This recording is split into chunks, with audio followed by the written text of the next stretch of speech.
comment tool is a really powerful feature of Google Docs.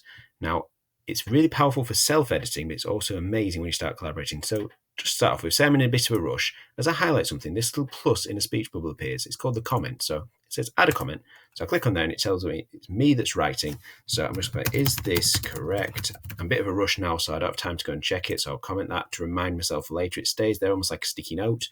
And I'm going to put Stanley, I want to find a picture of him. Find a picture of him. Okay, so I'm going to leave them and I'm going to move on to something else that I'm working on, or I might have to go out or whatever. So I can come back to this piece of work later on. It's low priority tasks. It's a bit like the ongoing editing process.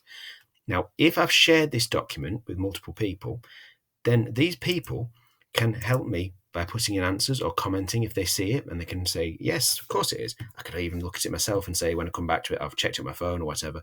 This is true, so I'm going to resolve it, and that hides the discussion. Okay.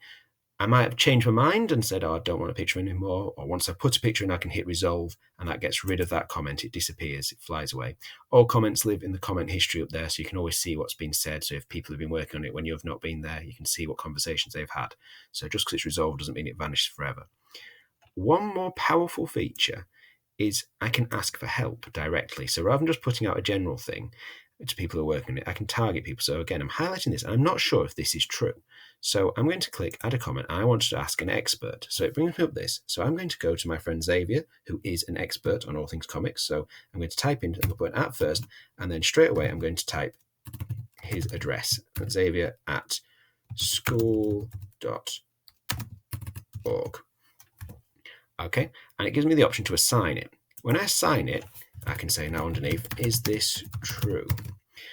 When I assign it, notice the resolve button has disappeared. That's because I've no longer got control over it.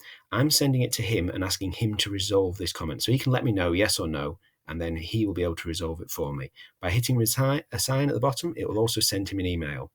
Now, it's just the same as me sending him an email saying, oh, by the way, I need to know, was this the first Iron Man comic? But it's a little bit more direct. It takes you direct to the question. It's a bit faster, and he can respond within his email, yes or no, and it will start adjusting it on my notifications here. That is a really, really powerful tool.